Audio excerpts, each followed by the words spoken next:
going through the sort of standards in USPAP that apply to appraisal review, I think it's numbers 3 and 4. Standard 3 pertains to the development of an appraisal review.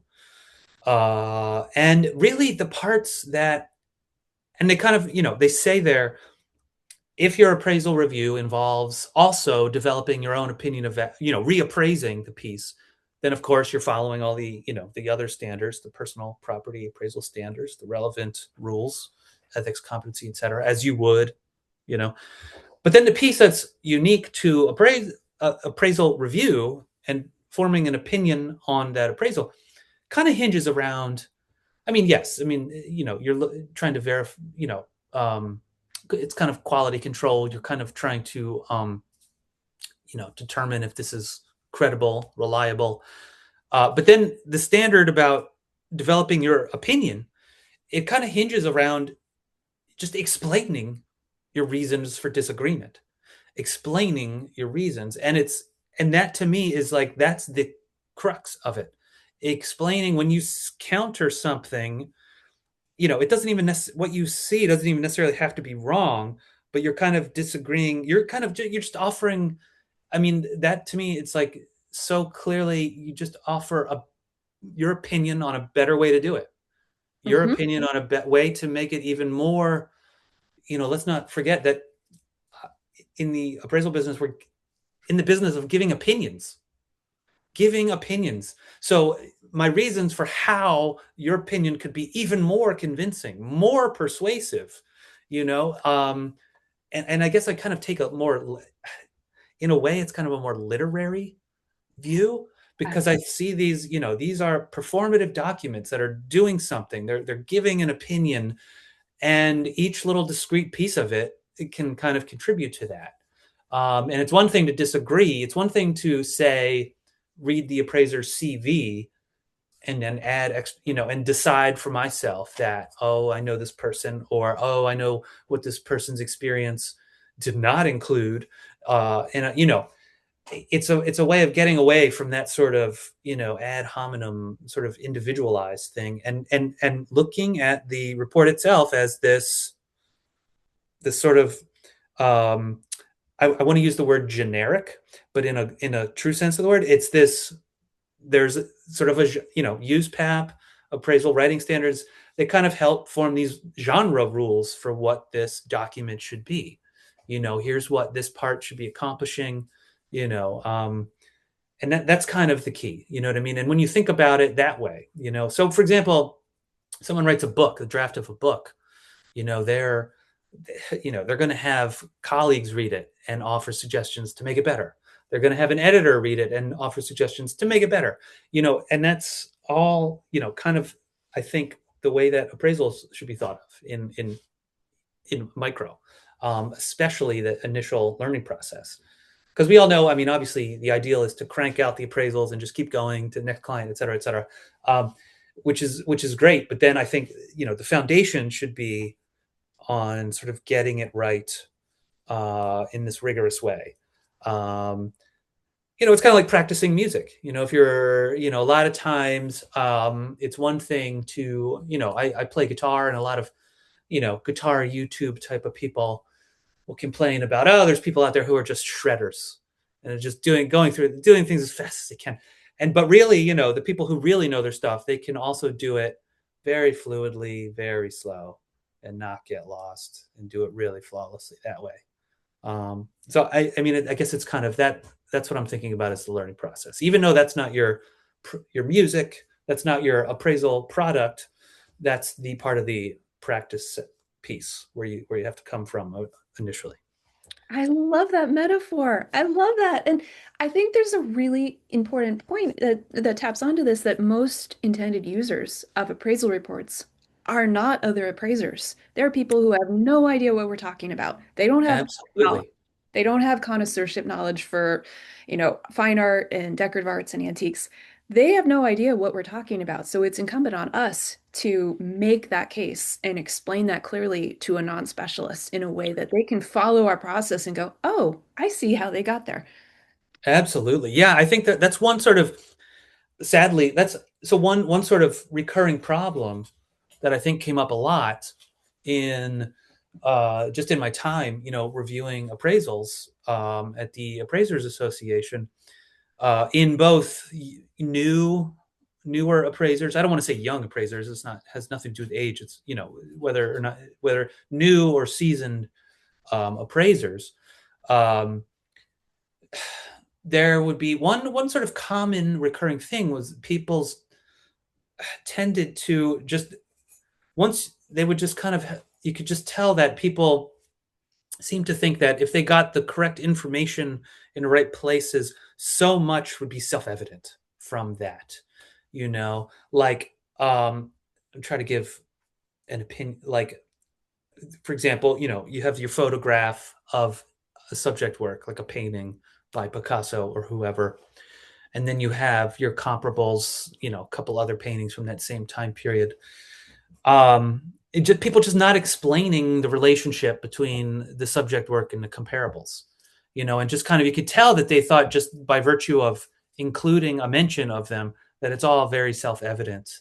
Clearly, they'll know that the subject work is a better work of art than comparable one, um, and that kind of down right down the line in many different ways, like in market analyses, in just but especially in like explain justifying values. People kind of thinking you just present the fact of a certain comparable, therefore you're kind of justifying your conclusion, but you have to draw those extra take those extra steps Yeah. Yeah. and explain it and sort of you know would a 15-year-old understand, would a 10-year-old kind of understand it. um Yeah, spell it out for the reader because, and as appraisers, there's this tendency to kind of do the intellectual labor in our head, and we're like, oh yeah, I see how you get there. But we forget, it's so easy to forget that the person who has no idea how to do anything about appraising or about art, they're not getting there. Mhm. They're like, what are these things? And so it's incumbent on us, it's our job to really spell it out like a 10-year-old could understand it. And so sometimes Yeah. other appraisers are reading another appraiser's report. They're like, oh yeah, I see how they got there with these comparables, but we're doing that labor in our head. Yeah, exactly. The best appraisers are the ones who, like, say, who. Another thing, I always thought this was bizarre. Like, people were so hesitant. Um, as part of the admissions process, you're getting looked at by other experts, but somebody within the same area of specialization. And after a while, I start to thought, you know what? I don't know how necessary that is, because if it's a good appraisal, and you're looking and you just get any other appraisal professional to look at it, they will be able to understand fully, even if they can't opine about, the if they don't know off the top of their head whether or not the market information is accurate and correct. They can tell the mechanics and methodology, they can know. And I think that's a hugely important. I almost sometimes think that's, I mean, it's obvious, it's as important as accurate market information, Um, so that's one thing that I always thought, that's a piece of, what USPAP calls competency or becoming competent. It's not only, um, your many years of knowing what's going on in the market, or your art historical training or whatever. It's also like knowing how the appraisal is supposed to work. That's competency as well. Because even understanding that correctly is going to allow you to see areas where you need to do even more work, maybe, in order to meet that standard. And yeah, so that's, I don't know, it's all kind of the same kind of piece. And I think ultimately it needs to get away from, there's so many instances where, here's the kind of snafu that will come up in admissions committee. Here's some dirt, right? So people would do these appraisals, and maybe two graders would disagree. Let's say there wasn't enough time to get a third grader, right? Or to get another thing, or that one of the graders just didn't really explain themselves really well. So you have some opinions. Um, One thing that you don't want to be in a position is, if people are just looking at someone's CV and deciding, oh, this person's not competent, that's kind of a cop out, because you would need to look at the how the document works, like that's just one piece, um, so but what if the document works perfectly? Does that mean that you automatically say some less experienced individual is not doing a good appraisal? I think the answer is no. I think that's the interesting part about appraisal education is that you can really look at these generic forms and really master them, and that's really the path to you know doing this well. I think.